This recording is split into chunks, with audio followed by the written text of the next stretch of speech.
नमस्कार श्रोते हो. आज आपण ऐकणार आहोत भरलेले घरपण या कथेचा भाग दुसरा. तितक्यात सुप्रियाच्या नवऱ्यानेही वेणूला फोन केला. हॅलो, मी अमर बोलत आहे. मी सुप्रियाला कॉल करत आहे पण ती घेत नाही. मी सकाळपासून तिच्या फोनवर 10 कॉल लावून झाले आहे. कळत नाही असे का होत असेल. तो खूप घाबरत बोलत होता. आज अमर कामानिमित्त बाहेरगावी होता, म्हणून तो घरी येऊन नेमके काय चालू आहे हे पाहू शकत नव्हता.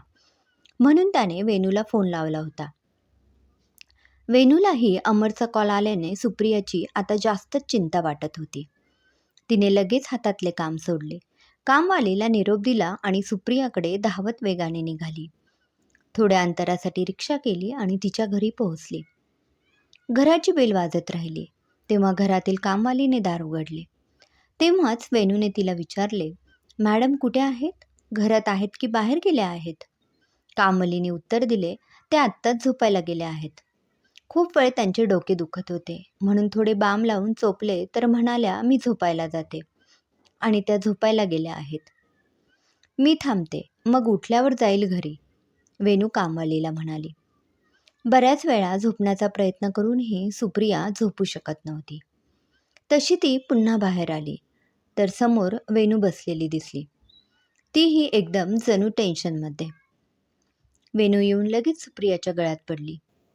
काय करून घेतलेस हे? कशी दिसत आहेस? एकदम थकल्यासारखी. अगं जरा मन ठीक नाही माझे.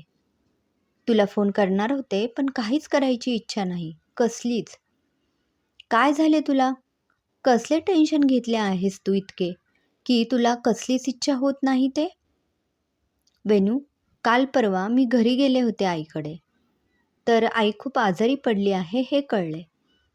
पण मला कोणी काही कळवले नाही. त्यात तिला मावशीकडे पाठवले.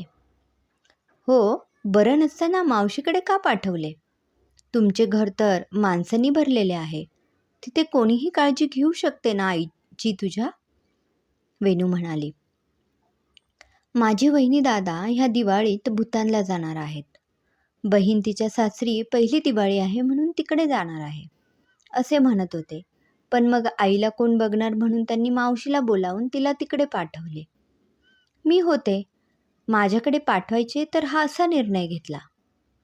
अगं पण काही कारण असेल तसेच. तू नको मनाला लावून घेऊ. आईबाबांना इथे घेऊन ये अमर आल्यावर, वेणू सुप्रियाला समजावत म्हणाली. आईबाबांची त्यांना आता अडचण होत असेल का असे वाटते, सुप्रिया म्हणाली. तू काहीही विचार का करतेस? ते असे का करतील? मी जे समजते तसे असू नये, पण आजकाल आईवडील म्हातारे झाले की अडचण वाटू शकते, सुप्रियाने मनातली शंका बोलून दाखवली. तुझे आईवडील अजून तरी स्वतःचे काम स्वतः करतात, म्हणून अजून तरी अशी वेळ येणार नाही हे नक्की. अडचण काही नाही ग, पण आमच्या घरी कधीच घराला कुलूप लागलेले मी पाहिले नाही आजपर्यंत. आई बाबा हे सतत तिथेच दिवाळी करतात. आज पहिल्यांदा ते लोकांच्या दारात सणाला भरलेले घर सोडून तिकडे दिवाळी साजरी कशी करणार? आणि मीही माझे घर सोडून कुठेही दिवाळी इमॅजिन नाही करू शकत. तू मला असे वाटते की अति हळवी होत आहेस. तुला तुझ्या आईबाबांनी सांगितले का की त्यांचा मुलगा त्यांना तुसडी वागणूक देत आहे म्हणून? नसेल तर हा विचारही करू नकोस, वेणू म्हणाली.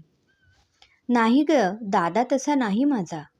पण वहिनी जर तिला सहन होत नसेल किंवा तिला कटकट वाटत असेल आईबाबांचे करणे तर सांगू शकत नाही. एक सांगू, भरल्या घरात थोडेफार वाद कटकट हे गृहीत धरले जातात. ह्यात फार मनाला त्रास करून घेण्यासारखे काहीच नाही, मला असे वाटते, वेणू सुप्रियाला समजावून सांगत होती. दादा जबाबदारी घेतो ग, पण वहिनीची सारखी कटकट असते त्याच्या मागे. आपण कुठे फिरायलाही जाऊ शकत नाही आई बाबांमुळे.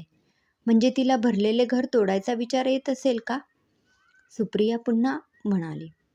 वेणूने आपल्या मैत्रिणीच्या अशा विचार पातळीमुळे डोक्याला हात मारून घेतला. तिला कसे समजायचे की वहिनीलाही तिचे आयुष्य आहे. थोडे तिने तिच्या जीवनाचा विचार केला म्हणजे भरलेले घर तोडत आहे असे का समजायचे? सुप्रियाला आता कसे समजायचे हा प्रश्न वेणूला पडला होता क्रमशः. धन्यवाद.